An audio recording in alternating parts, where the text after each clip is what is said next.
Muchísimas gracias, Gonzalo. Buenas tardes a todos.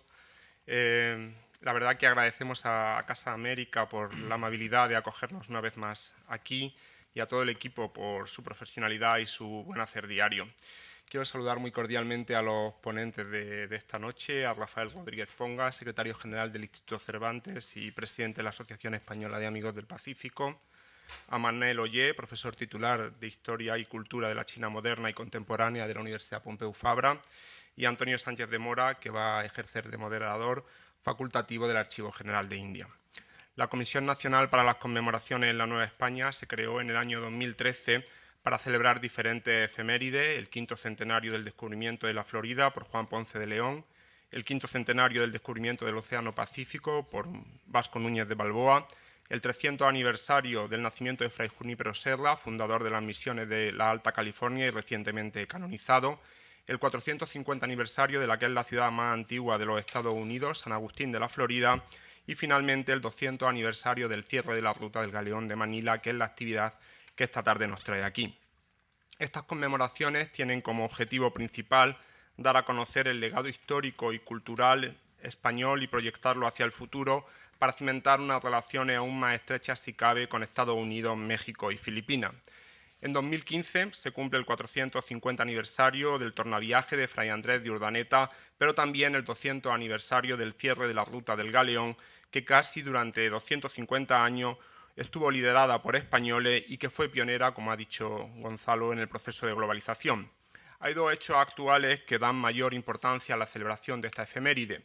El primero es la reciente firma del Acuerdo de Asociación Transpacífico y el segundo sería el avanzado estado de las negociaciones de la Asociación Transatlántica para el Comercio y las Inversiones. Estos dos grandes acuerdos comerciales ponen de relieve que los españoles fuimos impulsores en un comercio mundial que a través de la plata, las telas, las lacas, las porcelanas, los marfiles o las especies pusimos en contacto a mundos que hasta entonces se desconocían, y estos intercambios pusieron de moda además entre las clases altas europeas un estilo chinesco, uno de cuyos exponentes o cuyos mejores exponentes se encuentra precisamente aquí en esta Casa de América. También esta iniciativa de conmemorar el 200 aniversario del cierre de la ruta es muy interesante, ya que ahora mismo se está estudiando una iniciativa conjunta entre los países implicados para que la ruta del Galeón de Manila pase a engrosar la lista de memoria del mundo publicada por la UNESCO. En la Comisión Nacional para las Conmemoraciones en la Nueva España hemos querido también aportar nuestro pequeño granito de arena con la celebración de este debate aquí en Casa de América y otro similar que tendrá lugar en Casa Asia, en Barcelona, el próximo día 10 de diciembre. Y también estamos coorganizando la exposición Sabores que cruzaron los océanos, cuyo comisario precisamente es Antonio Sánchez de Mora. Esta exposición versa sobre la influencia recíproca en la alimentación, la dieta y los gustos gastronómicos entre las sociedades que comerciaban a través del Galeón de Manila, y el enorme reto logístico que suponía la alimentación a través del largo viaje desde Acapulco a Manila y viceversa, ya que era preciso alimentar a una tripulación y a un pasaje con unos medios muy limitados. Esta exposición tendrá un marcado carácter divulgativo y estará acompañada de encuentros gastronómicos, visitas educativas, reportajes audiovisuales y conferencias que servirán para que los visitantes tengan la experiencia de acercarse a países y tiempos remotos, tal y como va a suceder aquí esta noche con este debate. Así que sin más te cedo la palabra, Antonio. Muchas gracias a todos.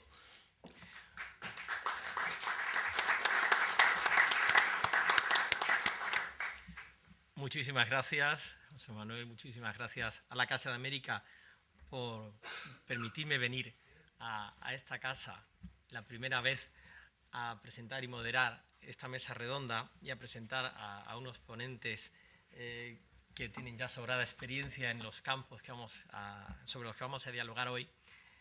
Han desvelado un poco algunas de las cartas que tenía guardadas para el diálogo que entablásemos después. Lo digo de forma distendida. Sí es cierto, aparte de facultativo del Archivo General de Indias, pues estoy involucrado en un proyecto en el que tengo bastante ilusión en que salga felizmente adelante, que sirva para acercar ese patrimonio documental, que es una herencia común a todos los pueblos que vivieron aquella historia y que hoy es algo presente, son pueblos actuales los que compartimos ese legado cultural y el patrimonio documental está ahí. pues ese reto de acercar ese patrimonio documental a una experiencia viva, tan cercana como es la gastronomía, pues me parece una experiencia interesante, aunque no es el motivo de nuestra reunión hoy. Hoy estamos aquí para hablar del final de una época, del final del Galeón de Manila. Vamos a hablar, entiendo que sobre esta cuestión de si realmente es el final o simplemente es un cambio de etapa. Esa era una de las cuestiones a tratar. En cualquier caso, tengo a mi lado a dos conferenciantes, uno de ellos, don Rafael Rodríguez Ponga, que no es novel en esta plaza, lleva ya varias intervenciones sobre diversos temas, aunque hoy nos acompaña en su calidad de especialista en la lingüística y la historia del Pacífico y presidente de la Asociación Española de Estudios del Pacífico. Su tesis doctoral versa específicamente sobre una cuestión lingüística como es el idioma chamorro en las Islas Marianas, y creo que sobran las palabras para presentar a alguien que conoce sobradamente esta cuestión de la historia y de la herencia cultural española en el Pacífico. A mi otro lado tengo a don Manel Ollé, que es también doctor, en este caso doctor en historia, especialista en la cultura china y en la historia china moderna y contemporánea, y que ha trabajado en las relaciones de la comunidad española en las Filipinas con las comunidades chinas, tanto de las Filipinas como de todo el sudeste asiático, y que nos va seguro que acompañar en las reflexiones en torno a cómo la ciudad de Manila fue un entorno de intercambios y de contacto entre pueblos de todo el sudeste asiático, América y España, todo el mundo, en torno a esa globalización de la cual el Galeón de Manila es un exponente significativo. Estamos para conmemorar el final de una época. Coincide que el año también con el inicio del Galeón, 1565, 1815. Son además años trascendentales, no solo por lo que le ocurre al Galeón de Manila, no dejan de ser ambas fechas muy significativas, la primera por la expansión española por el continente americano, con la conquista, con todo lo negativo que implica la conquista, con todo lo positivo que implica el contacto y el encuentro y la formación de nuevas sociedades. El inicio del Galeón de Manila se inscribe en un contexto histórico mucho más amplio y mucho más complejo. El final también, convendrán conmigo en que 1815, esos primeros años del siglo XIX son años trascendentales para la historia de España y para la historia de América. Y el final del Galeón también está íntimamente ligado a esos cambios que se están produciendo. Sin más, pues voy a plantearles la primera cuestión a los dos conferenciantes. Les ruego que directamente decidan cómo intervenir. Si les parece, ¿alguien quiere intervenir en primer lugar? Pues, como ustedes quieran. En principio quiero plantearles, como a modo de introducción, qué significó realmente el Galeón de Manila para esas sociedades que nacieron, crecieron, se desarrollaron en torno a él. Cuando aparece el Galeón de Manila, cómo influyó en la vida de esas comunidades y cómo a partir de entonces se desarrolla una sociedad vinculada a esos intercambios.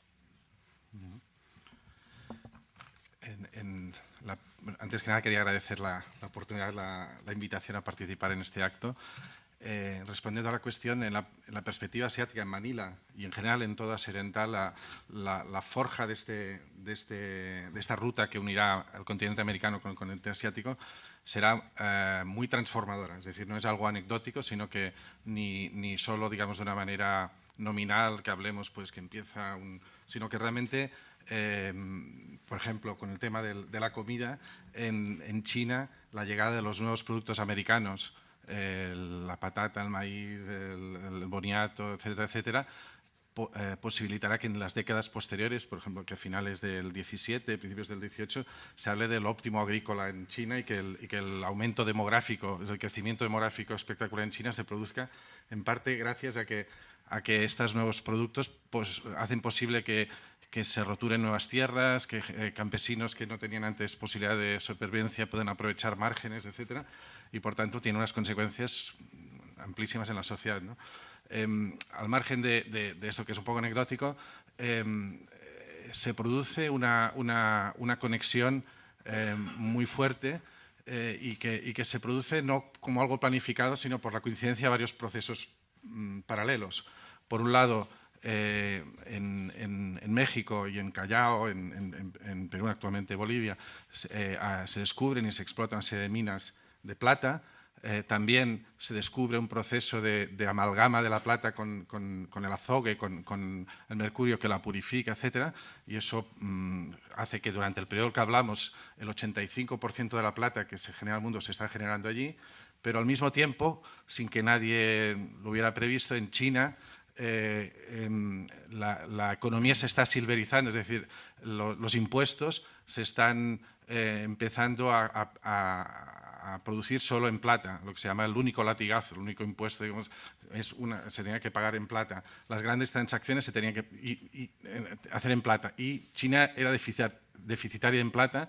Además, China era un mercado tan amplio y tan complejo, con regiones internas, que prácticamente no necesitaba nada del exterior aparte de plata. Entonces se producirá, por un lado, una gran producción en un lado y una demanda en el otro, que hará que más o menos un tercio de la plata mexicana vaya a parar a China durante estos 250 años del galeón. Por tanto, estamos hablando de una dinámica que luego a nivel humano provocará no solo comercio, sino un gran proceso migratorio y convertirá Manila en una ciudad muy cosmopolita, con comunidades distintas viviendo en ella, etc. Don Rafael. Muchas gracias. A mí me gustaría primero empezar por... ¿Ahora ya se me oyen? Sí. Empezar por definir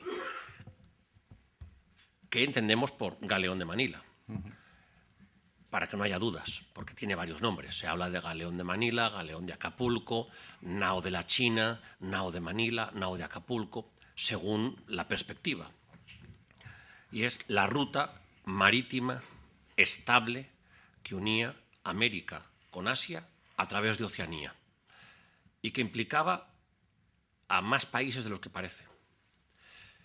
Porque empieza en México, en Acapulco, de allí 1, 2 veces al año, alguna vez, alguna más, salen los barcos, cruzan todo el Pacífico, pasan por lo que hoy es República de las Islas Marshall, pasa por Estados Federados de Micronesia, para en la isla de Guam y, según los casos, pasa en algún momento por las Islas Marianas del Norte. Y aquí hago un inciso. Cuando uno llega a las Islas Marianas y llega a la isla de Guam y ve uno de los monumentos más significativos de la isla y más apreciados por los locales y por los turistas, es la garita del Fuerte de la Soledad.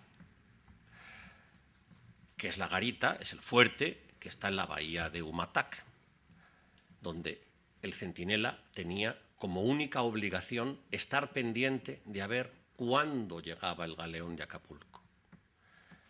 Qué bonito nombre, que se llamará el Fuerte de la Soledad. Imaginen la soledad del centinela allí, día tras día, noche tras noche, con la obligación de mirar a ver si ahí en la lejanía aparecía el barco.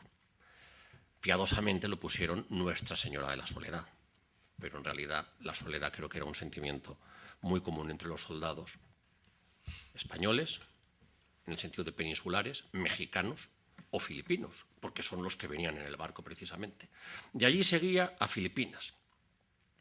Pero claro, Filipinas estaba en contacto con China y con otros lugares de los alrededores, y cuando salía desde Manila, y por tanto ya se convertía en Galeón de Manila o Nao de la China, porque una gran parte de los productos que llevaba eran de China, durante algún tiempo pudo tener relación con Japón, luego no, pero pudo tenerla, y ya volvía, y cuando volvía hacia América, paraba en primer lugar en California, que entonces era Nueva España, y de allí ya pues bajaba por la costa del Pacífico hacia México. Es decir, que la ruta marítima afectaba a 6, 7, 8 países o territorios en su composición actual, y desde luego a Estados Unidos, Estados Federados de Micronesia, China, Japón, Filipinas. Por tanto, afectó a más países y a más sociedades de lo que parecía. Lo interesante es que sobre todo afectaba a un país, y estaba concebido desde un país que no estaba en ese mapa, que es España. Y eso es muy interesante, como desde la distancia, ya entonces, con esa idea de que ya el mundo era redondo, no la idea, la certeza, desde Juan Sebastián Elcano, de que el mundo era redondo. A Juan Sebastián Elcano se le ve siempre como el navegante, el aventurero, el que lo consiguió. Yo estas cosas, igual que Núñez de Balboa cuando llegó al Pacífico en 1513, yo les pongo un adjetivo que es el de científico. Los españoles son los que comprobaron científicamente los grandes avances del conocimiento de la Tierra. Que la Tierra era redonda, o que más allá de América había otro mar, que era el Océano Pacífico. O sea que efectivamente esto afectó a muchos países, afectó a muchas sociedades, y el galeón lo que llevaba eran personas, animales y plantas, y otros objetos, pero llevaba seres vivos, y por tanto eso es lo que cambió la composición en todos los sentidos. Y las personas hablan, y por lo tanto llevaban palabras, llevaban la lengua española, llevaban una lengua española mexicanizada, de alguna manera. Los que salían de México eran peninsulares o eran mexicanos, pero mexicano quiere decir que eran criollos, o mestizos, o indígenas, o negros. Vinieran de donde vinieran, pero en definitiva era, y hasta algún italiano que luego contó su historia de la vuelta al mundo, que es muy interesante, y cómo sin estar inscrito allí y tal, y pagando no sé qué, se coló en el galeón y se metió, consiguió dar la vuelta al mundo, y contó luego una historia preciosa. Es decir, era una ruta, por tanto, española, pero internacional, necesariamente internacional. Siempre me he preguntado, y lo vuelvo a preguntar, ¿qué se hablaba en el galeón de Acapulco? Lo más fácil es, pues hablaban español, la lengua común que tendrían era el español, pero no sabemos si aquello era español o era otra cosa. Algún tipo de sabir, pidgin, lengua simplificada, llena de marinerismos, mexicanismos, filipinismos. Por las crónicas, como la del viaje de Legazpi, se ve que incluso hay hasta algún africanismo. Es decir, a veces se simplifica y se dice que el galeón de Acapulco era una ruta comercial. Esa solo era una parte, y no era ni la más importante siquiera. Era una ruta humana que llevaba soldados, misioneros, comerciantes, marineros, llevaba de todo. Y por lo tanto es una ruta espiritual, es una ruta militar, es una ruta política, y lo que significó fue realmente el demostrar la importancia que tenía el Océano Pacífico y que sigue teniendo hoy en una concepción geoestratégica del mundo. Pero de eso ya podemos hablar después si queréis. Pues muchas gracias. Yo voy a insistir, como historiador también, pues siempre y últimamente, sobre todo, ahora que me acerco al patrimonio documental, me parece muy interesante poner atención en las pequeñas historias, además de las grandes historias, los grandes hechos de Magallanes, Juan Sebastián Elcano, Legazpi, que son importantes, pero también a veces es interesante acercarse a esa pequeña historia de personas anónimas muchas veces. A veces nos han llegado los nombres, otras veces no, pero que formaron parte de todo este proceso, que son estos que van en la expedición de Legazpi, por ejemplo, hablando las lenguas que han aprendido en su casa. Y esas pequeñas historias muchas veces son buenos ejemplos de esto de lo que estamos hablando. Me traigo aquí algunas anécdotas, algunas cuestiones aquí significativas. Por ejemplo, me acuerdo de Fray Jerónima de la Fuente, magistralmente pintada por Velázquez, que es la fundadora de las Clarisas en Manila. Esta señora que salió de su España natal, que cruzó el Atlántico y cruzó el Pacífico por una vocación. Ella no iba a comerciar, ella no iba a hacer negocio. Y cruzó el Pacífico, le impulsó su vocación religiosa. Y es un buen ejemplo de esa difusión. Para fundar un convento. Para fundar un convento. O, por ejemplo, Fray Diego Duarte, que se habla mucho como el Bartolomé de las Casas de las Filipinas. esta relación con la comunidad china en el siglo XVI en Manila, que se quejan de los abusos de los encomenderos y cómo hay algunos eclesiásticos que acuden. Esa interrelación entre estas gentes creo que es significativo y son buenos ejemplos. Quisiera plantearles a ambos dos el incidir en, a ver si podemos dialogar un poco o profundizar en esta cuestión de, precisamente, de qué hablaban, de cómo vivían, qué imágenes podemos comentar de esa sociedad multicultural que vivía en Manila, en Acapulco, a bordo del galeón, y cómo iban apareciendo esas muestras de contacto y encuentro. En relación a esto que decías, un elemento muy importante es el elemento religioso en Filipinas, porque es la primera conquista que se hace después del revisionismo de las casas y de Vitoria, y se hace con una gran, digamos, supervisión y control y digamos, queja de cualquier exceso por parte de los religiosos. Entonces es una conquista donde, por ejemplo, el tema de la esclavitud será digamos, prohibido, aunque acabará apareciendo, pero tendrá, es decir, que tendrá, y además tendrá el elemento religioso tendrá un gran peso, incluso demográficamente tendrá un porcentaje muy importante. Y de hecho, un efecto secundario del galeón es que cuando hablamos de Filipinas, en realidad estamos hablando como de dos realidades distintas, una es Manila y otra es las islas, el territorio. Y si Manila es esta ciudad que gravita alrededor del galeón, gravita alrededor de las comunidades de mercaderes chinos que llegan con los monzones cada año y se quedan porque los monzones pues hay que esperar a que se marchen y empiezan a gestionar el día a día de la ciudad, y acaba siendo Manila casi una ciudad china con una élite española. Hay momentos en que en el siglo XVII hay 30.000 chinos y unos 1.500 españoles. Y eso genera una tensión en la ciudad porque es difícil de sobrellevar. En algunos momentos hay rebeliones, hay represión, es decir, que es una sociedad tensa, pero no solo hay chinos, también hay unos cuantos centenares de japoneses, hay armenios, hay portugueses, es decir, una ciudad donde hay gente que viene de Makassar, de todos los puntos del sudeste asiático. Ese es el Manila que gravita alrededor del galeón, y además que hace que los elementos civiles, los funcionarios y la gente que va hacia allí, a través del sistema de las boletas, porque el galeón se dividió en 4.000 espacios y cada ciudadano de Manila tenía derecho a un espacio, y lo que acabó pasando es que este monopolio, digamos, real de la ruta acabó siendo, digamos, controlado por una serie de grandes mercaderes, muchos de ellos mexicanos, pero también peruleros o portugueses, que compraban el espacio de los ciudadanos de Manila, por lo cual muchos ciudadanos de Manila simplemente vendían su espacio al galeón y de eso vivían, es decir, no tenían nada más que hacer, es decir, y creaba una sociedad distinta en ese aspecto. Pero en cambio no tenían el incentivo de ir a lo que era incluso la pauta habitual de conquista y de beneficio de otras conquistas, que es ir al territorio, hacer encomiendas, poner a gente a trabajar, hacer mil. Entonces eso dejó al territorio en manos de los religiosos, y de hecho se partieron partes, una parte era de los franciscanos, otra de los jesuitas, otra de los agustinos, y ellos eran los que fueron hacia las islas.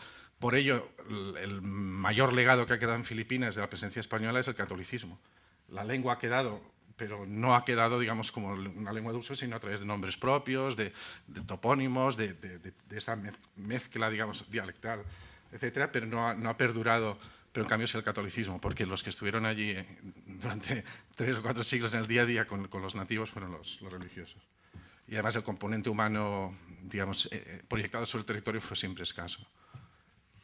Bueno, habéis planteado una cosa muy interesante, que es la alimentación, es decir, cómo esa ruta marítima lo que cambia es la alimentación a ambos lados del Pacífico. Porque, claro, esas personas llevan unos productos, por tanto, en las Islas Marianas, luego en Filipinas y después, efectivamente, en otros lugares de Asia, como has dicho, en China y demás, pues llegan productos que no había antes, como el maíz, la patata, el tomate y las palabras. Por eso hay tantas palabras de origen indígena americano en las lenguas del Pacífico, que es muy sorprendente. Y hay no solo para el producto vegetal, digamos en sí, sino para las palabras que se usan en esas lenguas, también para la forma de cocinarlos o para los platos, es decir, el metate, los chilaquiles, el atole, el achote o achuete. Es decir, hay una influencia mexicana muy clara en Filipinas y en las Marianas, pero al otro lado también. Es decir, cuando uno está en México, pues allí la fruta preferida es el llamado mango de Manila. El mango Manila. Es muy claro de dónde venía el mango. Es más, es que la palabra mango es una palabra malayo-polinesia en sí mismo, o sea que ya el propio origen etimológico de la palabra ya demuestra un origen, pero es que además están poniendo el topónimo al lado. Por lo tanto, en la propia alimentación vemos que el galeón tuvo una influencia muy clara en las sociedades de un lado y otro. Lo que yo creo que es importante también es que veamos que el galeón tuvo una repercusión enorme durante el tiempo que existió, pero también su desaparición, no sé si luego tenemos tiempo para hablar de ello, la desaparición del galeón en 1815 también tuvo una significación importante, porque cuando hay una ruta establecida durante 250 años y esa ruta se interrumpe, en este caso por razones políticas, como fue la independencia de México, eso tiene unas consecuencias también en esas sociedades.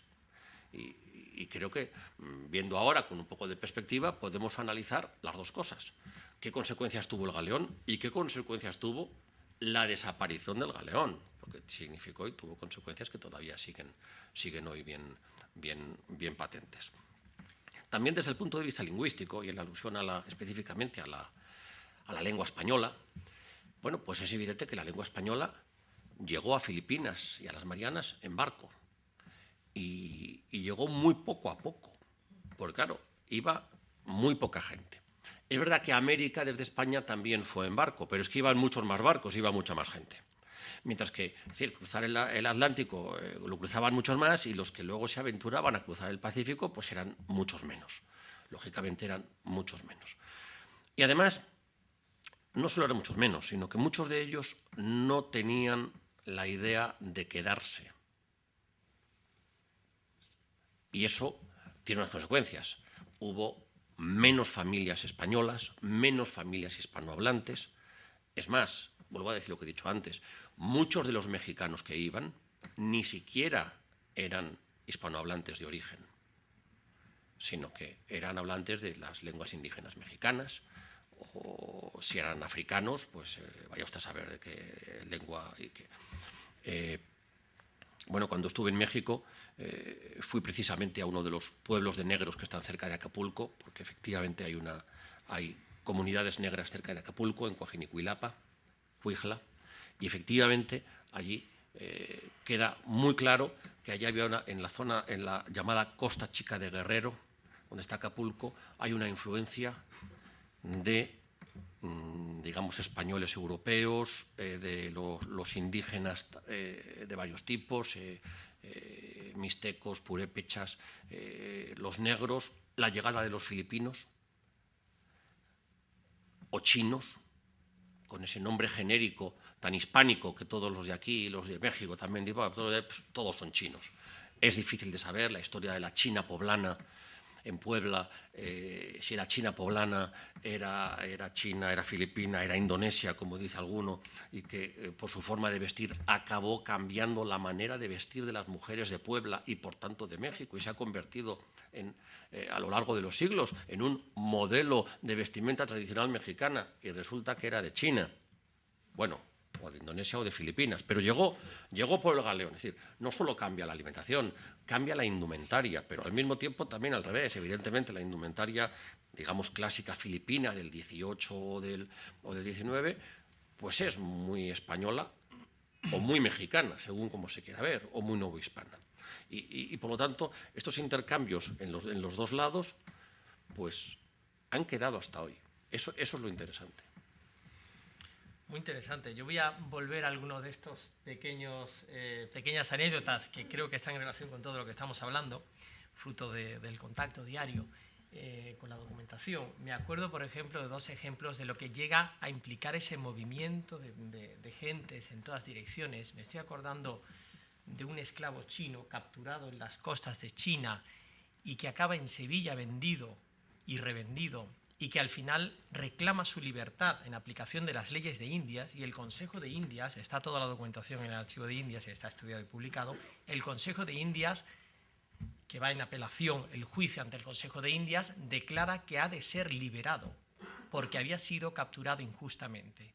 Este señor ya llevaba no sé cuántos años viviendo ya en Sevilla después de ese azar, pero es que nos encontramos con que creo que recordás que es Ortiz de Rete, a su vuelta ya de toda esa expedición por el Pacífico, le acompaña un esclavo de Java, que desde Sevilla quiere embarcar para irse a América, se entiende que para volver. Son personas que van y vienen, que a lo mejor tardan toda una vida en hacer estos recorridos, pero en toda esa vida es una vida de contactos, de encuentros, de intercambios, de hablar e intentar adaptarse a cada una de estas lenguas. Incluso del mismo galeón hay un galeón bastante conocido, que es el Nuestra Señora de Covadonga, capturado por un ataque inglés y es vendido en Macao. Pues del Nuestra Señora de Covadonga, que estamos ya a mediados del siglo XVIII, se conserva el registro del navío con la información de los alimentos de a bordo y con la tripulación. Y es muy interesante, primero por la variedad de alimentos que se embarcan en Cavite con destino a Acapulco, porque ahí nos encontramos alimentos usuales para la población china, como la aleta de tiburón. Pero es que el escribano que redacta esa documentación se detiene en citar en este galeón y en otro que acude, en fin, las circunstancias de intento de recuperar aquello, en incluir los nombres de los pescados que son salados e incorporados en la alimentación que lleva el galeón consigo. Que además es interesante ver cómo aprovechaban el espacio, porque describe que son martabanes, tinajas cerámicas de porcelana china las que se utilizan para llevar ese alimento. Es lógico, porque cuando llega a Acapulco ya se lo han comido y pueden venderlo también. Bien, pues describe los nombres de los distintos pescados salados y todos esos nombres son nombres que nos hablan de esos encuentros lingüísticos. Hay algunos, el dalag, quiero recordar, y el escribano en su castellano con influencias tagalas, pues escribe en plural, dalagues. Van dalagues en el barco. Pero es que también van dulces típicos de Nueva España en ese barco. Y también van mongos, especie de judías. O sea, y entre los nombres de la tripulación nos encontramos con apellidos, entre los pocos que aparecen de la tripulación, porque normalmente es el nombre de pila y poco más, nos encontramos apellidos hispanos o hispanos procedentes de España, pero también nos encontramos algún apellido filipino. Tan filipinos que hoy en día los probé, los busqué todos en Google, que hoy en día lo utilizamos mucho, y todos aparecen a la primera. Es un escribano que conocía el tagalo.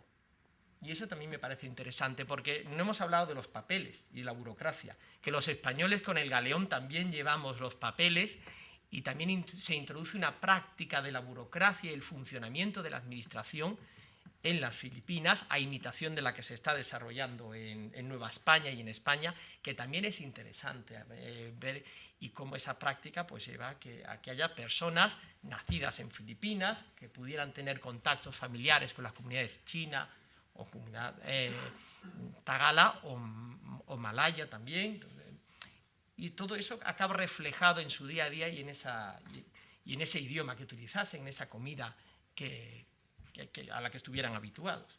A ver, quiero insistir en esto, es decir, en el galeón iban personas, efectivamente, pero iban personas que transportaban también un derecho, una ley, Claro. es decir, unos principios jurídicos y de ordenamiento jurídico, y que además lo hacían, evidentemente, con el derecho español, con las leyes de Indias, y por lo tanto también, si quieres, una burocracia, iban funcionarios, y eso es una también de las más importantes consecuencias que han quedado, desde luego en Filipinas y también en las Marianas, el sentido de propiedad de la tierra y tantas otras cosas. Es decir, el aspecto jurídico, político, administrativo, organizativo, también iba en barco.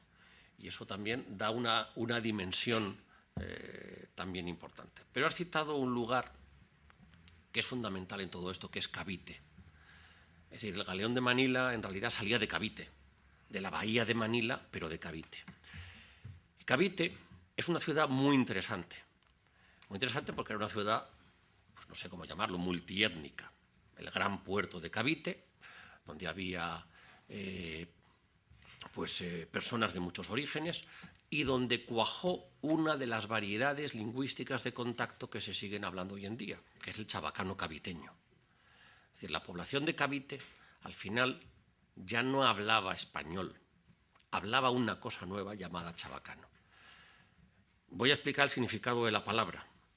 De la misma manera que había latín clásico y latín vulgar, en Filipinas se hablaba el español oficial y el español chabacano, con el mismo sentido de latín vulgar.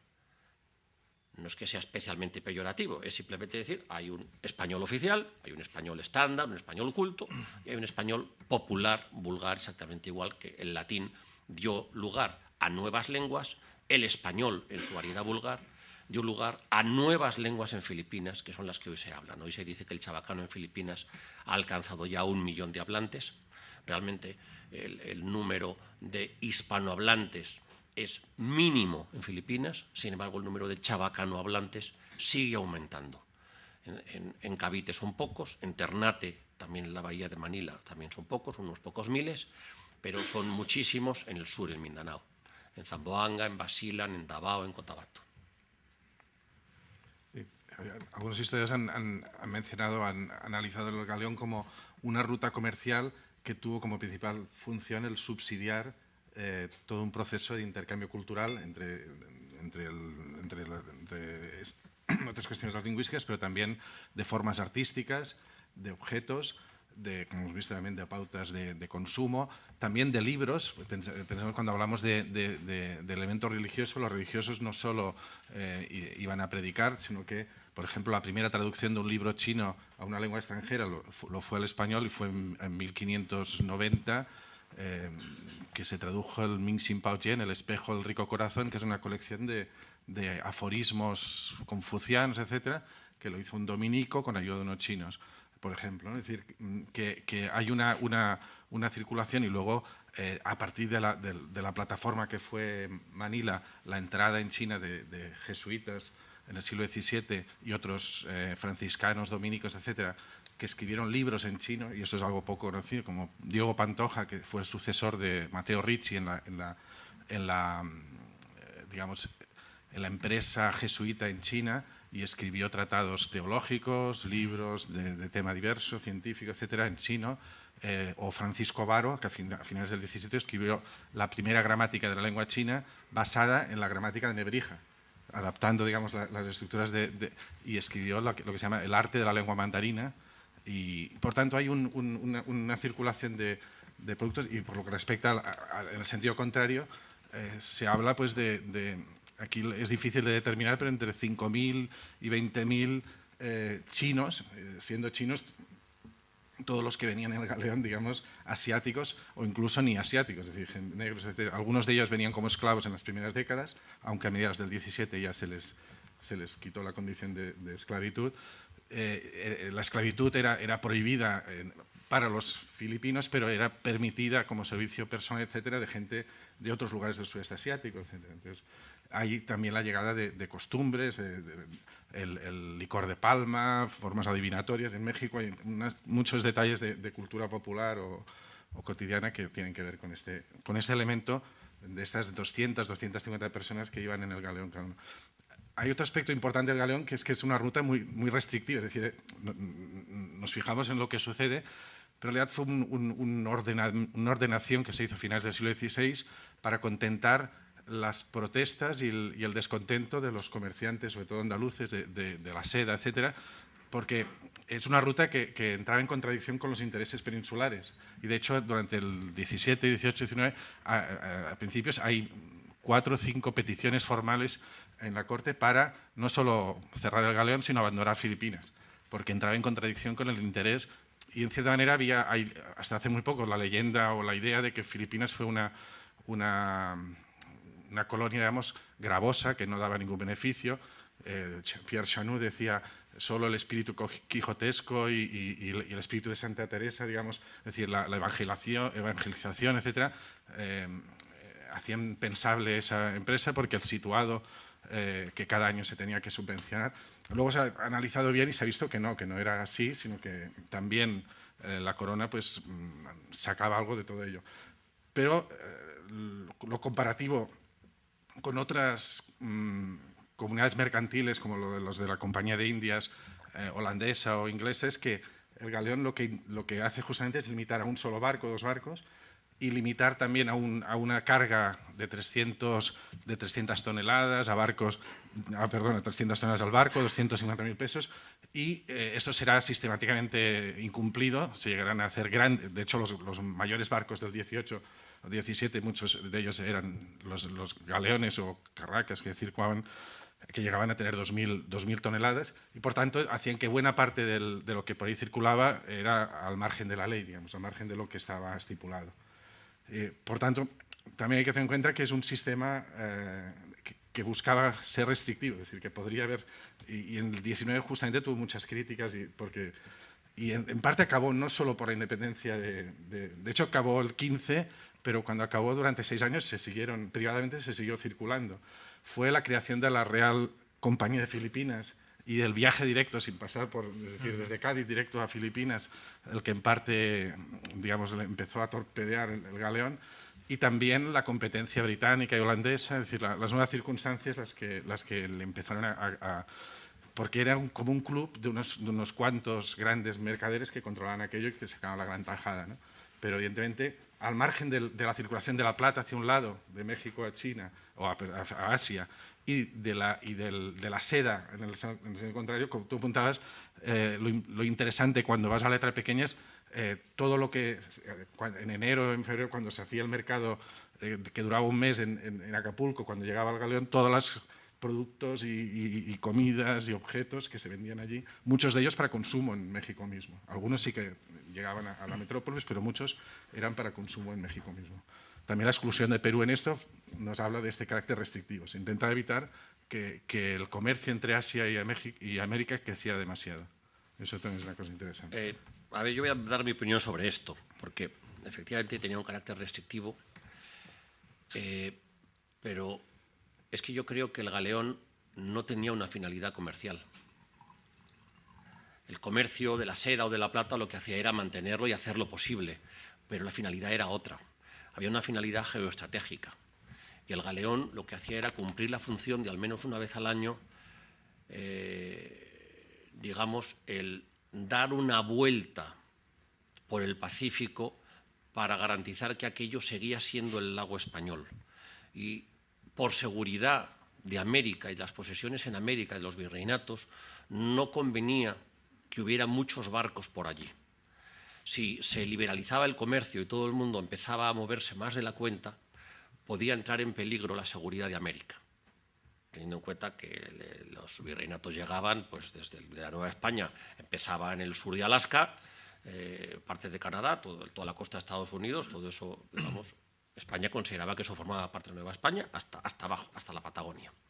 Y la seguridad geoestratégica de América exigía que el Pacífico fuera pacífico y, por tanto, que no hubiera mucha gente navegando por allí. Yo no lo sé, los historiadores lo sabrán, qué pacto secreto tuvo España con China y con Japón y por qué China y Japón nunca cruzaron el Pacífico hacia el otro lado cuando lo podían haber hecho perfectamente y sabían que se podía hacer. Nunca lo hicieron. Y siempre respetaron la soberanía española del Pacífico y de América. Lo podían haber hecho. No era una aventura quijotesca, en el sentido de alocado, de tal. No, era una aventura que tenía todo el sentido del mundo, considerando que la tierra es redonda y que el ataque hacia las posesiones españolas podían venir igual por un lado que por otro. Y que el mundo musulmán podía atacar igual Europa desde el Imperio Otomano y llegaron hasta Viena, o podía atacar por el otro lado desde Mindanao. Y por lo tanto, era imprescindible controlar ambos lados. Era una cuestión geoestratégica. Pero lo era entonces como lo es hoy. Es decir, no es casualidad que Estados Unidos siga teniendo sus bases militares en las Islas Marianas. No es casualidad que en la Segunda Guerra Mundial gran parte gran parte del desarrollo de la guerra fueran las islas del Pacífico. Porque a lo mejor ustedes han pensado alguna vez, uy, si en Europa hubiera otra guerra, ¿a dónde me voy? Pues me voy a alguna isla remota del Pacífico. No sirve de nada. La guerra allí fue mucho más cruel que aquí. Porque claro, en una islita, si te tiran una bomba, ahí sí que no tiene salida. Y la guerra en el Pacífico fue isla por isla en la Segunda Guerra Mundial, una por una. Más aún, acabada la guerra, aún seguían guarniciones japonesas en islas del Pacífico sin rendirse hasta los años 50. Y todavía el último soldado en las Marianas se rindió en los años 70.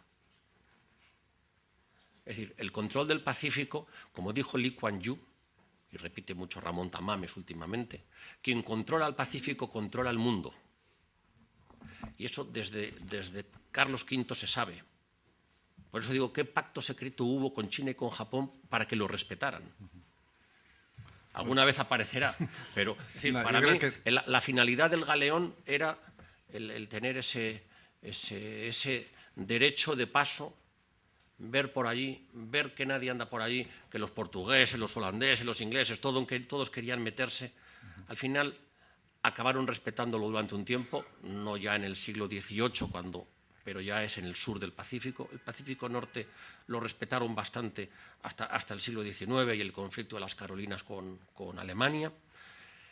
Y la visión española de aquel momento, una visión puramente desde la lejanía, en gran parte desde el monasterio del Escorial, allí con la bola del mundo y viendo aquí, si nos atacan por aquí, nos pueden atacar por acá. El Pacífico hay que controlarlo. Hay que controlarlo, mandando gente de vez en cuando, pero tampoco demasiada, no vaya a ser que alguno se acostumbre por allí a hacer algunas cosas y sea peor. Esa visión respondía a un planteamiento muy claro de la monarquía católica, con el doble sentido de las palabras.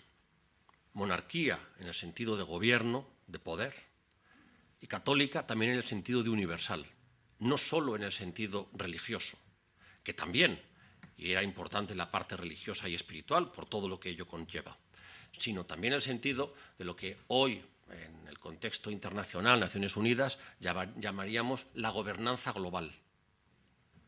La monarquía católica tenía la idea de que puede haber unas leyes comunes y se puede vivir bajo un mismo derecho, se sea español europeo, se sea africano, se sea mexicano, indígena, criollo, mestizo, se sea filipino o de donde seas. Todos podemos estar sometidos a un mismo derecho y a un mismo respeto. Eso es lo que ahora se llama la gobernanza global, que está muy de moda, ya estaba descubierto. Se llamaba la monarquía católica, con el sentido de católico de universal y con el sentido de monarquía de poder.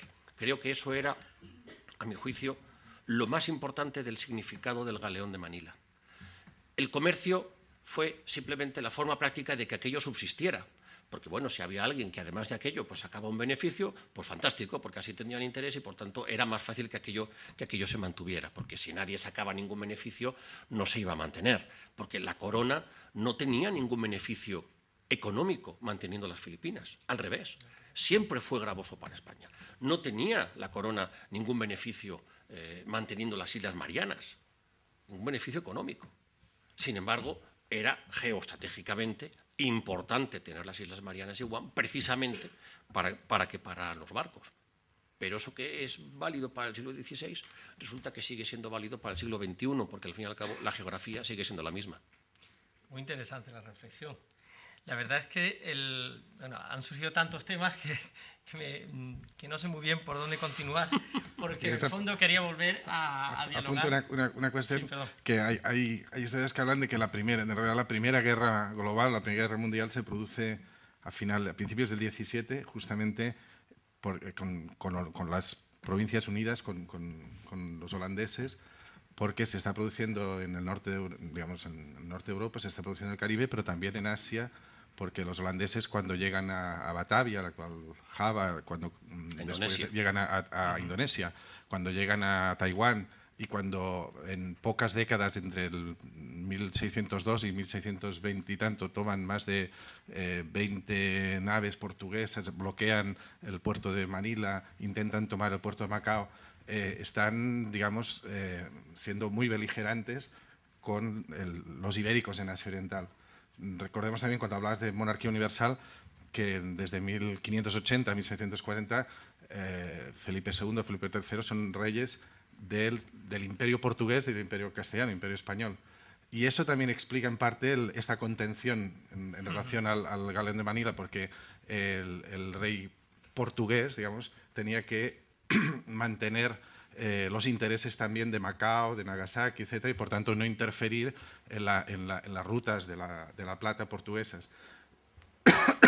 Y efectivamente el interés comercial que tenía el galeón, que yo creo que sí que lo había, pero era para los mexicanos. Pero visto desde España más bien era contraproducente para los comerciantes y era esta lógica, como tú apuntabas, de carácter geoestratégico, de tener... de hecho, inicialmente, en las primeras décadas, se va con una idea de conquista. Y incluso se le presenta al rey desde Filipinas y toda la colonia presenta todas unas memoriales, un plan para conquistar China, para conquistar Fujian y Macao. Y es rechazado este plan finalmente por Felipe II, en parte porque coincide fatalmente cuando Alonso Sánchez le presenta estos planes. El mismo día le llega la noticia al rey del desastre de la flota de Inglaterra, de la Armada Invencible. Por tanto, no está para grandes alegrías, digamos, asiáticas. Y también porque el embajador era un jesuita y el padre Acosta fue su superior, y el padre Acosta se encargó directamente de que no pudiera explicitar totalmente los planes de conquista que Filipinas quería hacer. Pero varios gobernadores, es decir, tenían esta idea expansiva de convertir Manila o Filipinas en unas Antillas, en meramente un primer puerto de desembarque para conquistar Asia. A las pocas décadas se dieron cuenta de que esta estrategia no era viable y se aseanizaron, es decir, la idea española de conquistar territorio, poner gente a trabajar, hacer encomiendas, se adaptó a una estrategia más asiática de convertirse en una comunidad mercantil, en un provecho de este tipo y en una contención contra otras compañías, otros intereses como los holandeses, etc. También es interesante que en los 250 años de Galeón, solo 4 galeones fueron tomados. Es decir, que la piratería fue muy poco eficaz en el intento de tomar galeones, y fueron solo los británicos, los holandeses no consiguieron nunca. Es decir, fue una ruta respetada. Sí. Eso es lo interesante. Sí. Es muy lo intentaron muchas veces, pero no consiguieron. Una ruta respetada. Yo quiero decir algo más, y es que quiero insistir en la idea de que esto era un objetivo español de la monarquía católica. Es decir, el galeón como ruta y la idea del Pacífico respondía a esa idea universal, de una visión universal geoestratégica y política. Cuando se produce la independencia de los países americanos, se rompe esa idea. Y el México independiente no tiene esa idea. Tan no la tiene que hasta cambian las palabras. Los barcos que salían de Acapulco iban hacia las islas del Poniente, porque efectivamente, visto desde allí, eso no es Oriente, eso es Poniente. Sin embargo, en el siglo XIX, el México independiente empezó a hablar de Oriente, porque rompieron con el Pacífico. Es decir, no le vieron ni siquiera el interés, no ya geoestratégico o político, ni siquiera el comercial. Aunque siguió unos pocos años, es decir, si hubiera sido una ruta que hubieran creído que era verdaderamente rentable para México, la hubieran continuado. Pero es verdad que lo que pasó es que el virreinato de la Nueva España se dividió en varias partes. Por un lado, se les prohibió, se prohibió el comercio con la... O sea, por el sur, por las repúblicas centroamericanas, y por el norte, por Estados Unidos. Y por lo tanto, lo que la parte independiente de la Nueva España, que hoy es México, no hizo, no supo o no pudo hacer, lo hizo la parte septentrional de la Nueva España, que sí conocía el galeón de Manila, es decir, California. Y lo que pasa en el siglo XIX es que Estados Unidos hereda esa idea de control del Pacífico y lo hace desde California. Y por eso son las rutas desde San Francisco hacia China, hacia Japón, y todo el siglo XIX. Y esa idea española de la necesidad de controlar el Pacífico es la que hereda Estados Unidos y tiene hasta hoy. Y siempre el rival sigue siendo el mismo, que es China. Igual que España podía ver que China era, y por eso la idea de, bueno, hay que atacar China, hay que conquistar China, o mejor no conquistamos China y llegamos a un acuerdo con ellos, España no ataca a China y a cambio China nunca atacará las posesiones españolas, porque no lo hizo. pudiendo hacerlo, no lo hizo. Pero hoy vemos que la rivalidad sigue siendo la misma. Es decir, entre una parte de la Nueva España, lo que pasa es que esa parte hoy no se llama México, sino que hoy se llama Estados Unidos, y el resto del Pacífico. Es más, es que esas nuevas rutas del siglo XIX entre California y Asia, lo que propiciaron fue la emigración de asiáticos hacia Estados Unidos. Muchos de los presentes recordarán aquella serie que veíamos hace muchos años que era Kung Fu, y que era los chinos que llegaban a Estados Unidos en el siglo XIX, que llegaban en barco, evidentemente. Es decir, se había trasladado la ruta del galeón de Acapulco, se había trasladado un poco más al norte. Y Estados Unidos, heredando esa idea de la Nueva España, sí entendió geoestratégicamente lo que significaba el Pacífico. Y esa idea española, novohispana y estadounidense es la que se plasmó el 98. No es casualidad que el mismo año 1898 Estados Unidos hace la guerra contra España, incorpora, luego por el Tratado de París, las Filipinas y la isla de Guam, otra vez Guam como punto geoestratégico, sino que ese mismo año incorpora las Hawái. Es decir, la guerra del 98 contra España no era una guerra contra España, era una guerra estratégica para controlar el Caribe y para controlar el Pacífico, los dos espacios marítimos que Estados Unidos necesitaba como espacios de seguridad. Exactamente lo mismo que había hecho España, que había hecho el Virreinato de la Nueva España. Intentar controlar el Caribe, intentar controlar el Pacífico, los dos espacios que necesitaba. Es más, gracias a eso, cuando llega la Segunda Guerra Mundial, Estados Unidos no es atacado. El territorio continental. Japón llega hasta Hawái, pero no puede pasar. Eso demuestra la importancia de tener islas en el Pacífico para parar cualquier posible ataque en el continente americano. Ni siquiera en la Segunda Guerra Mundial Estados Unidos fue atacado, ni por Japón ni por Alemania, precisamente porque controlar el Caribe y controlar el Pacífico eran imprescindibles. Entonces, las consecuencias del galeón son importantísimas porque estableció un sistema internacional de control del territorio. Lo curioso es que aquello se consiguiera solo con un barco al año que pasaba por allí, como si dijéramos una servidumbre de paso de quien pasa por su finca una vez al año y consigue que durante 250 años todo el mundo se lo respete, salvo 4 casos como acabas de decir. Eso es lo interesante. En el caso de chinos y japoneses, en el caso de los chinos nunca tuvieron interés en general por el mar, exceptuando un momento del siglo XV que hacen unas grandes expediciones por el Índico, etcétera, e incluso la isla de Taiwán, por decir así, que estaba a 100 kilómetros, pues la conocían y tal, y fueron a parar allí casi, digamos, indirectamente, pero no tenían esta... Es un etnocentrismo, pero no expansivo, sino más bien defensivo, es decir, de que no entren, etcétera. Y el caso de Japón justamente coincidió que aunque sí que hicieron intentos de conquistar Filipinas en algún momento, y también algunos chinos lo hicieron, pero en 1639 entra la época del Bakufu, la cerrazón, y Japón no quiere extranjeros ni quiere saber nada de fuera, y se cierran hasta finales del 19. Coincide este periodo también. Pues yo creo que ya estamos reconduciendo la mesa redonda hacia una cuestión interesante, partiendo de ese 1815 y ese final del galeón de Manila. Y sin embargo, cómo se transforma esta idea del Pacífico como un espacio geoestratégico. Me parece interesante acercarnos a ese contexto de la apertura de los intercambios, ese cambio de mentalidad mercantil a finales del siglo XVIII y principios del XIX también está relacionado con esta decadencia del galeón de Manila, y también en esta cuestión estratégica, precisamente el final de la presencia española en México y el proceso de independencias en América también influye en dar peso a esas otras rutas que se estaban potenciando y que iban a ser las trascendentales de las relaciones España y Filipinas en el siglo XIX, porque a raíz de la Compañía de Filipinas y luego las rutas que se desarrollan de nuevo cruzando el Índico, el siglo XIX es el siglo de la comunicación de Cádiz con Manila a través del Índico como ruta principal. A través del canal de Suez después. Hay un cambio geoestratégico aquí en relación con lo que había comentado del punto de vista sobre las comunicaciones y la organización y la intervención en el espacio internacional, ¿no? Bien, me gustaría, dentro de esta reflexión que estamos haciendo sobre qué queda de ese galeón de Manila, acercarnos al presente, a nuestras sociedades, a España, a Filipinas, en menor medida, pero también a China, sobre todo pensando en Macao o en Taiwán, en algunos enclaves donde también incluso se reflexiona sobre esta cuestión, pero sobre todo en España, Filipinas, en América.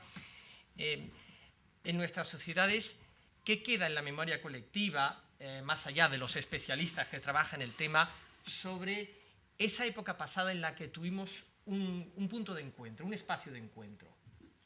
¿Qué opinan ustedes de esta explico cuestión? una anécdota, bueno, un proceso reciente.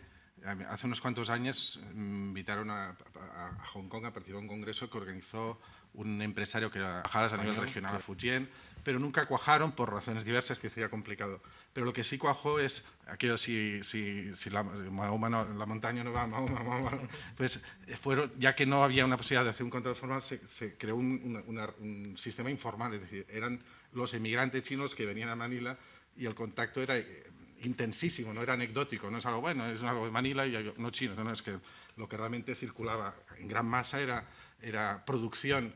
No solo es que los mantones de Manila, las casullas de los obispos, etcétera, las hacían en talleres de Cantón al gusto y las indicaciones de lo que se estaba pidiendo en México o en España. A ver, esto es muy interesante porque es que ahora nos parece que los chinos fabrican todo tipo de cosas y que invaden nuestros mercados, pero es que pasaba igual en siglos anteriores. Es decir, es que ya lo estaban haciendo, es que llevan haciendo los siglos, o bien por tierra, por la ruta de la seda, o bien por el Índico, o bien por el Pacífico. Es decir, llevan haciéndolo siglos. Y los mantones de Manila y todo esto que llegaba, pues efectivamente se hacían en China.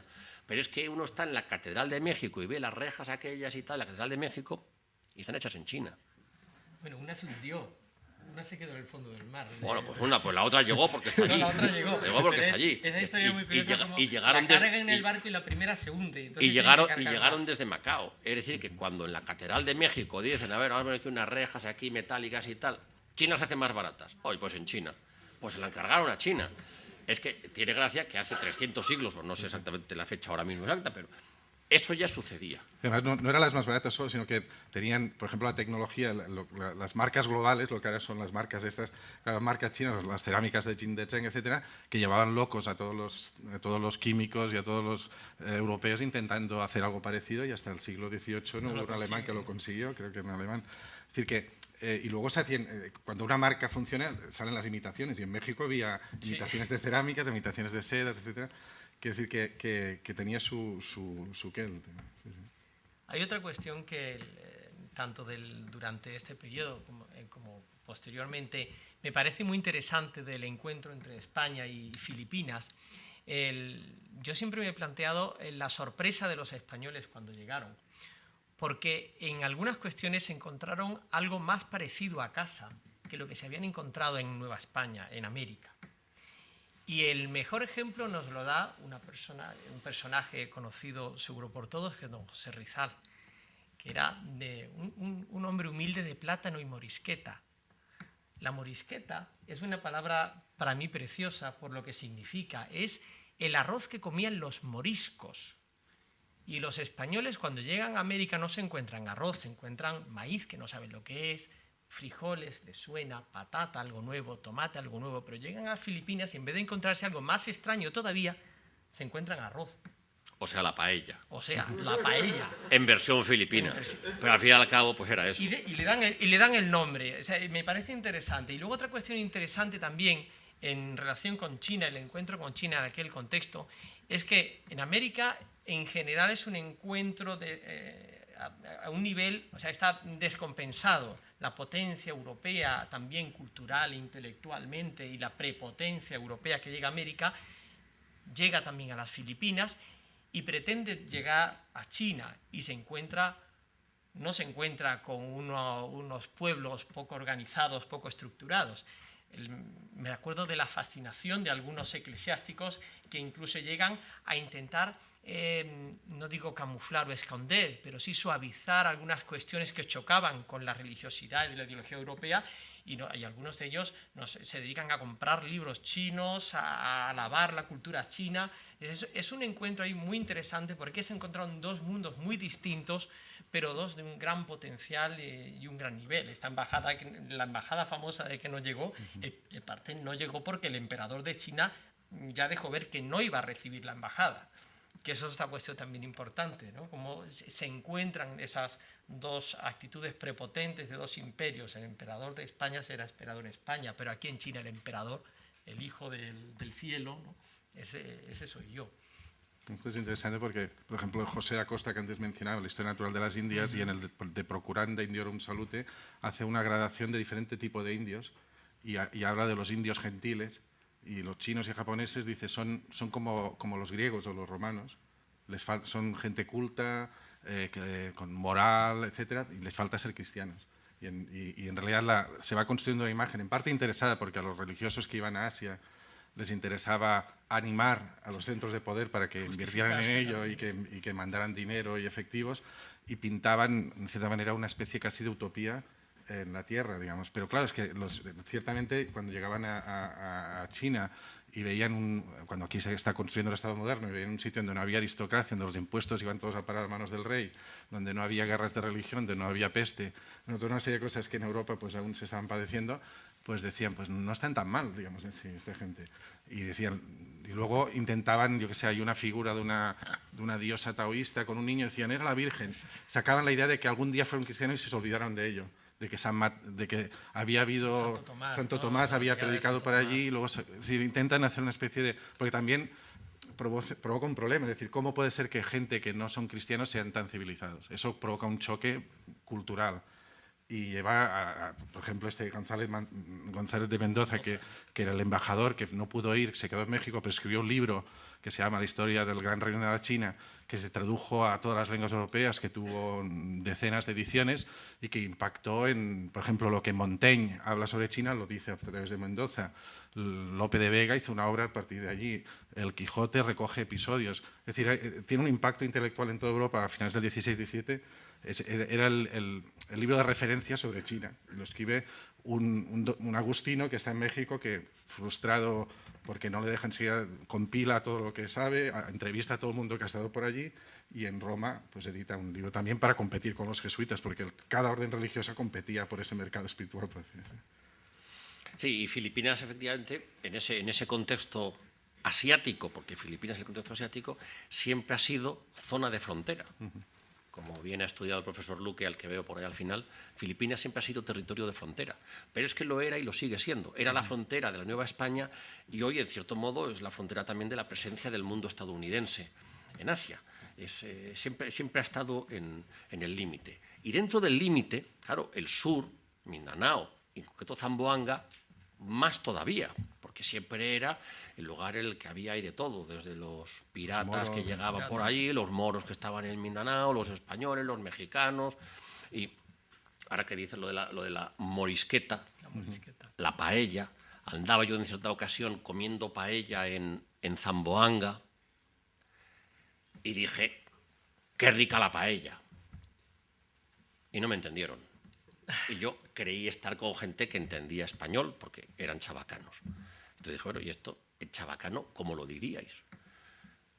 Bien sabroso el morisqueta. Dije, hombre, es todo español, pero no lo decimos igual. Bien sabroso el morisqueta, porque ya acaba habiendo una confusión de género gramatical también. Y el chabacano ya lo consideramos una lengua nueva. Verdaderamente es una lengua, también lengua de frontera. Y efectivamente, además, eso sucedió en más territorios de la zona. Son los criollos portugueses de Macao, de Timor, de Malaca, en Malasia, los criollos portugueses también de la India. Es decir, eso también sucedió. No sucedió con el holandés, es muy curioso. El holandés en Indonesia prácticamente no ha dejado huella, no ha dejado huella lingüística, porque efectivamente la intención holandesa era meramente comercial. Llegaban allí, compraban, no decían ni una palabra, pagaban, tal, cogían, tal, se marchaban. Era una presencia puramente comercial, fue presencia política, ciertamente, por cierto, con episodios incluso en el siglo XX que no sé bien por qué nadie recuerda y nadie quiere recordar, que dejan muy pequeña la leyenda negra española, pero de esos nadie habla, ni siquiera yo hablaré ahora, porque como nadie habla, yo tampoco. Pero efectivamente, desde el punto de vista lingüístico, es interesante cómo el español y el portugués sí producen esos fenómenos de lenguas en contacto y de lenguas nuevas, pero no así el holandés, que también estaba allí desde el siglo XVII. Pues en relación con esta cuestión, quiero plantear algo que yo creo que es bastante actual. Hablamos mucho de un concepto y es el de países, pueblos, cultura iberoamericana, latinoamericana, hispanoamericana. Y en estos conceptos nos estamos olvidando de una parte también de esa cultura nacida del encuentro, que son las Filipinas y en menor medida también las Marianas. ¿No ha llegado ya el momento de intentar acercarnos a esta cuestión y plantear algún otro concepto, algún otro término? ¿O es quizá pretender demasiado? Bueno, a ver, somos muchos los que llevamos años intentándolo, o sea que tampoco. Otra cosa es que luego pues, se difunda más o se difunda menos. Intentarlo lo intentamos y con entusiasmo. Y muchos de los que están aquí en la sala, pues también. Y hay iniciativas pues, que más o menos han cuajado, incluso hubo una iniciativa política muy bonita, hecha, por cierto, por el gobierno filipino, que fue la de crear el grupo de naciones del Asia-Pacífico hispano.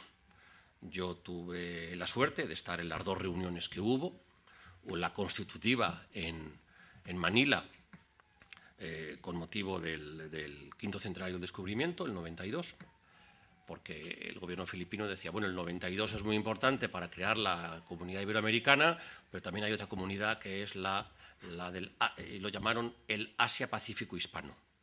Y entonces allí el gobierno filipino convocó a España, a los Estados Federados de Micronesia, la República de Palaos, el territorio de Guam y la Mancomunidad de las Islas Marianas del Norte. Y todos nos juntamos en Manila y fue una reunión fantástica. Desgraciadamente hay gente que no lo comprendió porque era muy interesante las intervenciones de todos y cada uno de los delegados de esos países que miraban hacia España. Decían, si estamos aquí sentados es porque lo que nos une es España. Y eso lo decía igual un micronesio que un palaguano, que un chamorro de las Marianas del Norte, un chamorro de la isla de Guam, o por supuesto el propio gobierno filipino. Y lo decían los representantes de los gobiernos. Años después, el año 97, hicimos, previo al 98 y a lo que significó del fin de la presencia política de España en esa zona del mundo, hicimos en Valladolid una conferencia cultural también del Asia-Pacífico hispano, a la que vinieron también representantes de todos esos gobiernos. Eso no ha tenido continuidad, pero ya significó el crear esa conciencia de que, y ellos tienen esa conciencia de que sí hay esa comunidad de países conformada históricamente. Lo que pasa es que la historia es la historia, y aquello fue en un momento dado y tuvo su sentido, pero luego llegó la guerra del 98, luego llegó la guerra de Estados Unidos contra los independentistas filipinos, que duró hasta bastante avanzado el siglo XX, llegó la Primera Guerra Mundial, que tuvo también su significación allí por el cambio de fuerzas entre Alemania y Japón, sobre todo en Marianas y Carolinas, llegó la Segunda Guerra Mundial y, por lo tanto, pues el panorama político pues es muy distinto. Pero efectivamente, desde distintos puntos de vista, académico, cultural, incluso político, pues ha habido intentos continuos y los seguimos teniendo. Y recordemos una cosa, creo que Filipinas es el único país del mundo que tiene por ley un día al año que es el Día de la Amistad con España, el Día de la Amistad hispano-filipina, con un presupuesto asignado para celebrar el Día de la Amistad hispano-filipina. No he oído que ningún otro país tenga por ley un presupuesto asignado para hacer el Día de la Amistad con España. Sí, al margen del tema diplomático que desconozco, pero sí que es cierto que el periodo norteamericano, o sea, a principios del siglo XX, tendió a la historiografía, etcétera, tendió a cargar las tintas negativamente sobre el periodo colonial español, digamos, el periodo previo, y dejó una especie de prejuicios y de ideas recibidas que creo que a nivel cultural, a nivel historiográfico, universitario, se tienen que ir trabajando para para ir rompiendo a veces unas ideas simplificadas. Así que si podemos hacer cosas, pues claro que las hacemos y con entusiasmo, y seguiremos haciendo un montón de cosas, y si no se conoce suficientemente, pues seguiremos viniendo para así, pues poco a poco, unos y otros, porque todo Incluso el mundo...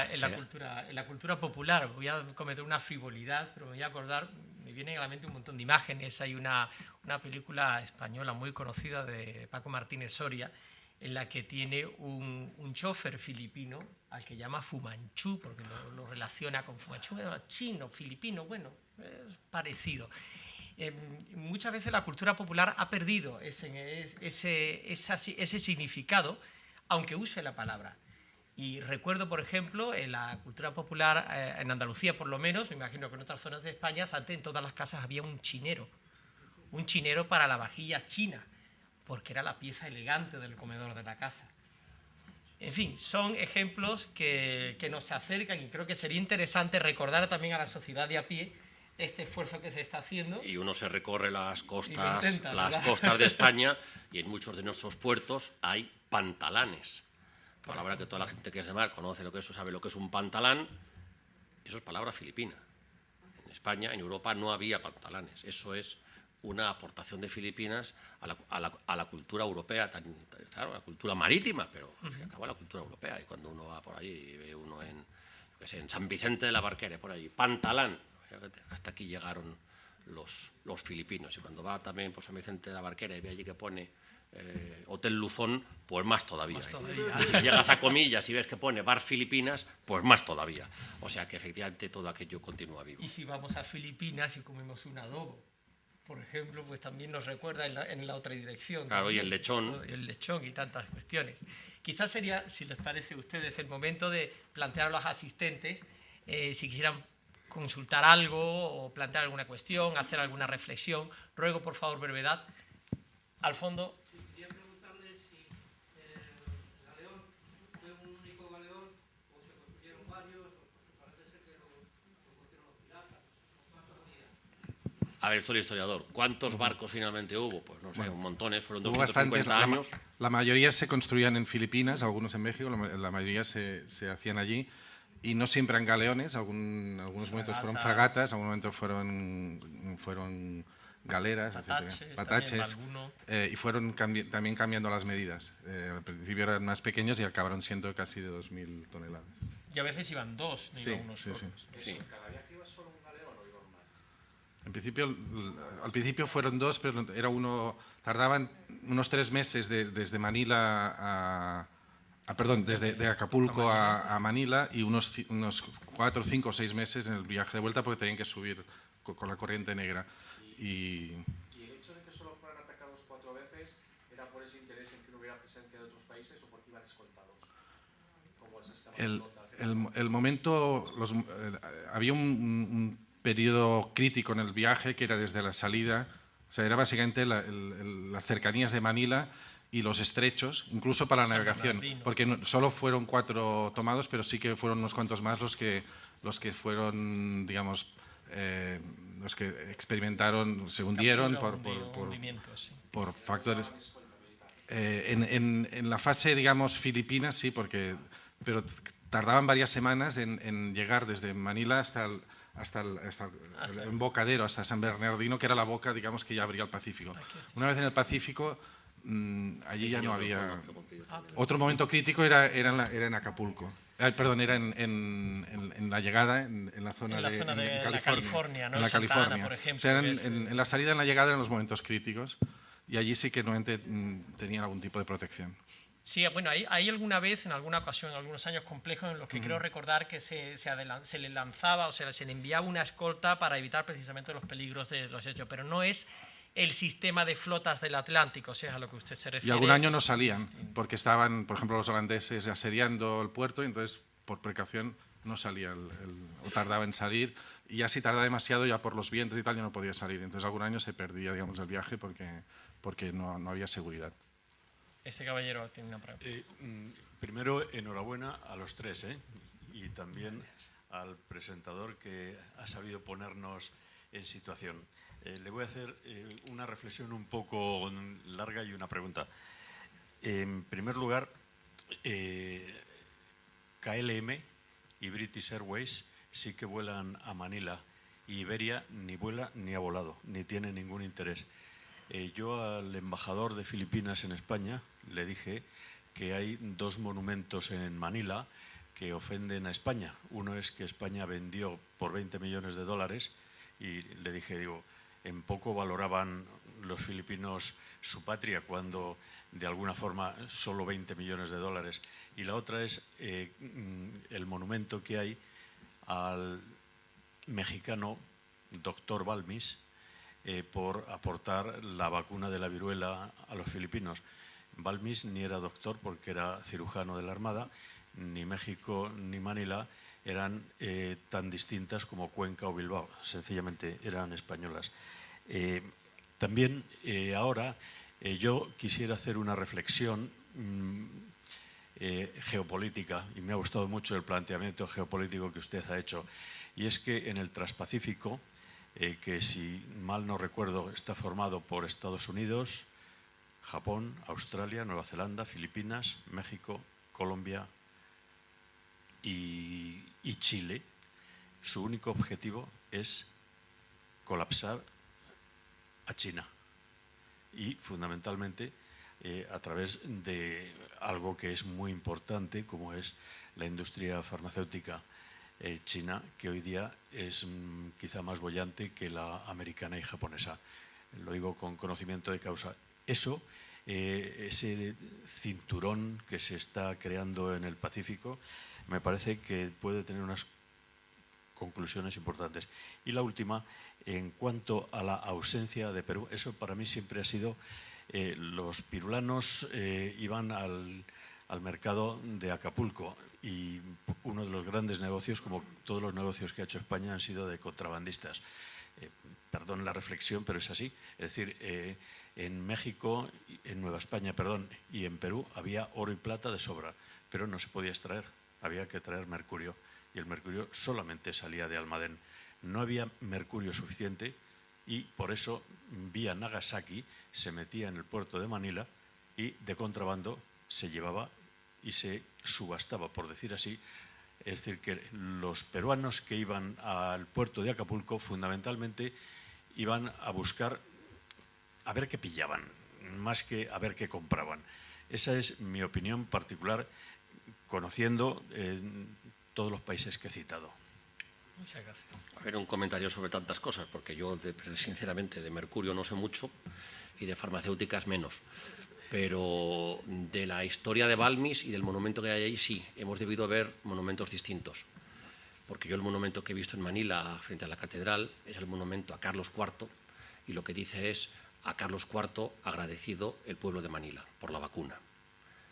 El monumento es a Carlos IV, y Carlos IV fue, aunque no se lo crean, un gran rey, que lo que hizo fue difundir la vacuna de la viruela por todos sus territorios, considerando, con esa idea de la monarquía católica, que sus territorios eran, por supuesto, España, pero toda América y hasta Filipinas. Y, por tanto, la vacuna llegó a Filipinas.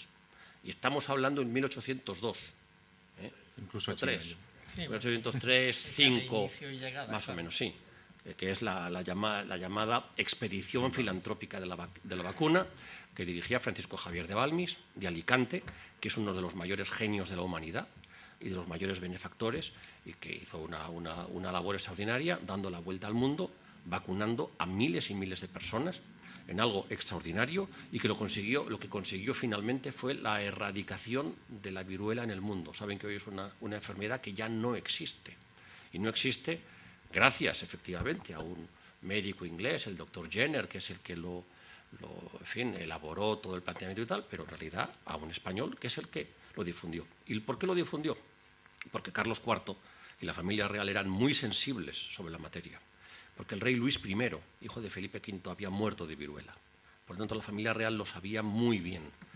Y en cuanto eso se descubrió y lo planteó Francisco Javier de Balmis, tuvo todo el apoyo de la corona y toda la financiación para poderlo hacer, con la idea verdaderamente genial de que eso debía llegar a todos los súbditos de la corona, estuvieran donde estuvieran, y se repartieron por todo el mundo las expediciones de la vacuna.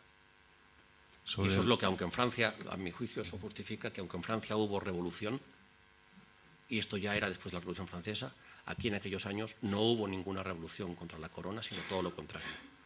Porque la sociedad española, consciente o inconscientemente, estaba agradecida por la vacuna, con todos los componentes que eso llevaba, porque eran juntas locales de vacunación en todos los territorios, cartillas de vacunación, y estamos hablando de los primeros años de 1800. Sobre el azogue, sobre el mercurio, probablemente no cubría las necesidades de la ingente producción de plata, pero sí que había minas en Huancavelica, que se descubrió en 1564, creo, algo así. En Perú. Y que justamente En Perú. y que hicieron posible esta... evidentemente, lo que decíamos antes, el carácter restrictivo dejó a los peruleros fuera del circuito este. Y un detalle respecto a la plata, que parte del gran negocio que representaba la plata en China es que los chinos compraban la plata a precio de oro, porque el bimetalismo, digamos, el valor de la plata y el oro en China era distinto, y pagaban la plata a precio de oro, literalmente. Por tanto, era gran provecho vendérsela. Sí, al señor del fondo. Sí, yo tenía dos preguntas. Por favor, ¿cómo durante estos 250 años, cómo se financiaban los costes de los galeones? ¿Eran públicos o era también con aportaciones privadas? Y la segunda pregunta es, ¿tenía una continuación la ruta Manila-Acapulco? ¿Seguía de alguna manera para España? Han dicho por ahí que se quedaba mucha parte ahí. Supongo que la parte de leyes y muchas cosas tenía que venir de España. No lo sé. Pues, Sí, no sé por lo si que quieren- respecta al sistema del galeón, que se legisla y se fija en 1593, es un monopolio real, pero que a través de las boletas estas pues genera una gran cantidad de beneficio, y en parte, como decía antes, es la monarquía la que fleta, etcétera, pero también obtiene impuestos, no solo los impuestos, digamos, en diversos momentos, en diversos puntos. Por tanto... y por lo que respecta a la prolongación de lo que no se queda en el mercado de Acapulco, había lo que le llamaban, creo que la ruta china, que por tierra llevaba de Acapulco a Veracruz y de allí después ya circulaba para las Antillas, etcétera.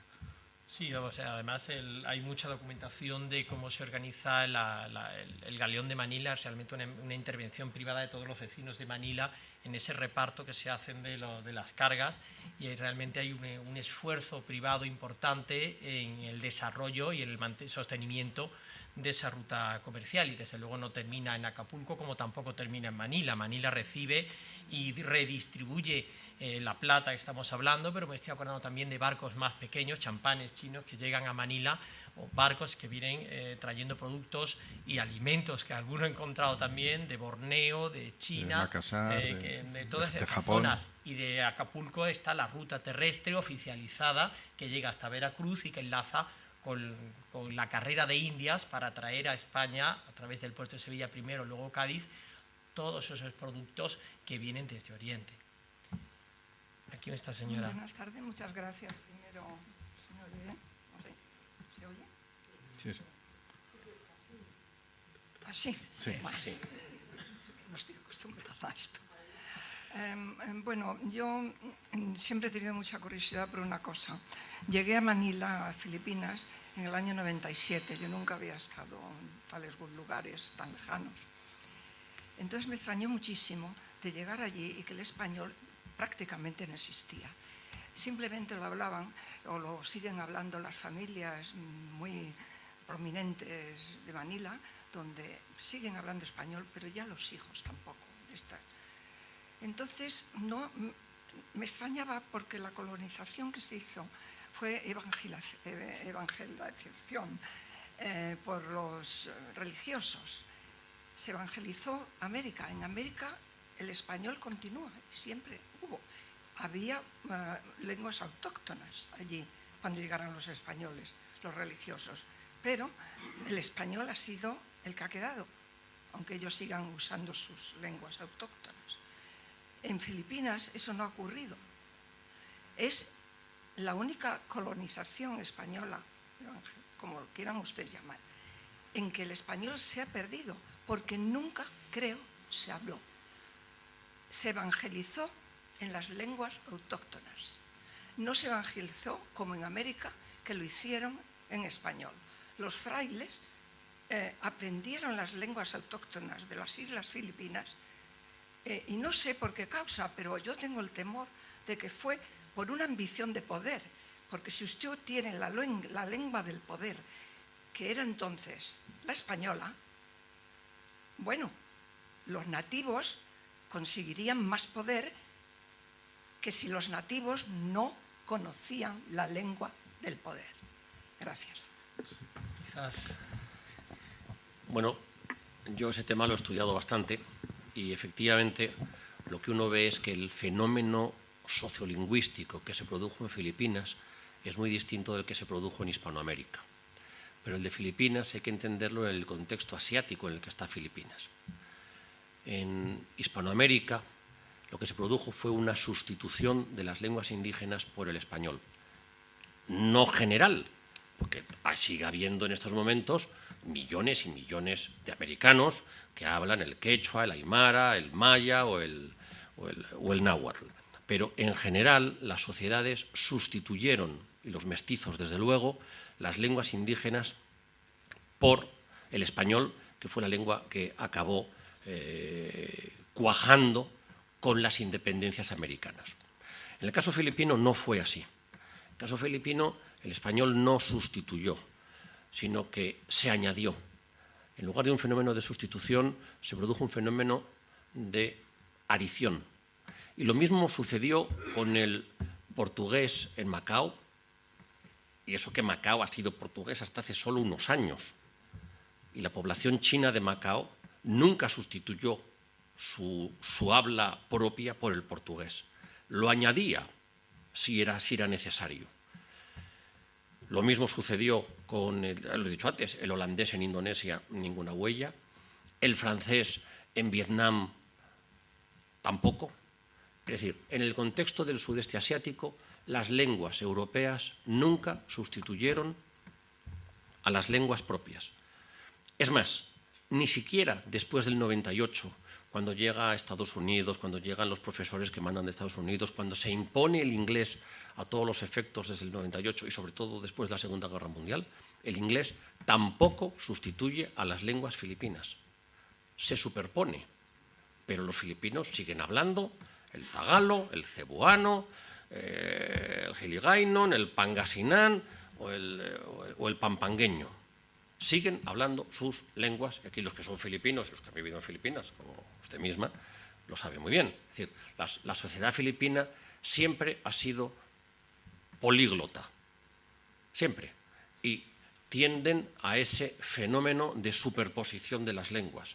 Lo que sucedió es que cuando estaba a punto de cuajar el español, porque ya había una literatura filipina en lengua española importante, como José Rizal, que aquí se acaba de mencionar, en fin, autor de varias novelas, de poesía, el héroe nacional filipino, y que era un gran escritor en lengua española. Cuando estaba a punto de cuajar la lengua española como lengua nacional, se produce la guerra del 98 y esa lengua superpuesta, que era el español, se sustituye por el inglés. Pero las lenguas propias de los filipinos se mantienen. Es decir, la cuestión es que en el sudeste asiático, China, Macao incluido, lo que hay es una superposición de lenguas, mientras que lo que se produjo en América es otro fenómeno, que es la sustitución de unas lenguas por otras. Además, el componente demográfico español allí era muy, muy pequeño, nunca fueron más de unos pocos centenares o miles, y además no se produjo, digamos, un proceso de ingeniería social o geográfica de reducción a poblado, por ejemplo. Entonces, la gente vivía muy dispersa, los religiosos visitaban, etcétera, pero no se transformó la vida cotidiana tradicional y sí que se hablaba el español comúnmente en intramuros, en Manila central, pero ya no en el Parián, etcétera. Entonces, a partir de aquí ya van apareciendo los pidgin en los barrios, en las afueras, etcétera.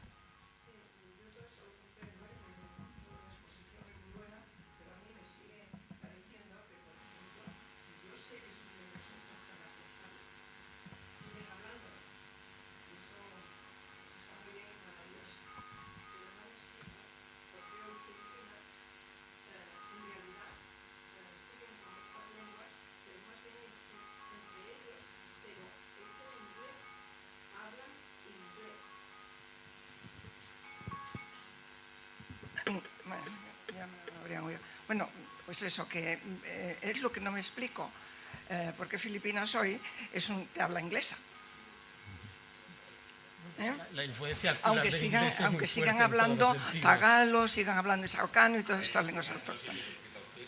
Sí se lo explica a usted porque lo conoce muy bien, que conoce muy bien Bueno, Filipinas desde hace quizás porque muchos años. Quizás porque los americanos cuando llegaron impusieron su lengua y los filipinos no podían encontrar ningún trabajo ni Es decir, nada. los filipinos, Si que no son gente hablaban- muy práctica, sustituyeron una lengua por otra. Si no hablaban inglés, no había manera de trabajar ni conseguir nada, entonces mandaron cantidad de profesores americanos para que se les enseñaran inglés y desde entonces en realidad Filipinas es de habla inglesa. Gracias. Filipinas es un país en el que una gran parte de la población sabe hablar inglés, pero las estadísticas nos dicen que el número de hablantes de inglés como lengua materna o como primera lengua en el hogar es mínimo, mínimo. Los filipinos siguen hablando en familia, con sus amigos, con sus vecinos, insisto, sus lenguas, ya se llamen tagalo, manobo, maranao, da igual, siguen hablando, que aquí hay muchos filipinos y lo saben muy bien. Es decir, el inglés tampoco sustituyó. Lo que sustituyó fue una lengua internacional y de administración, que es el inglés, sustituyó a otra anterior, pues por razones todos conocidos que sucedieron en el 98. Bien, permítanme, por favor, que tenemos que terminar esta mesa redonda. Me alegro de que haya resultado tan interesante para todos y que haya desarrollado este diálogo. Agradezco a todos ustedes la presencia. Aunque espero en todo caso que les haya...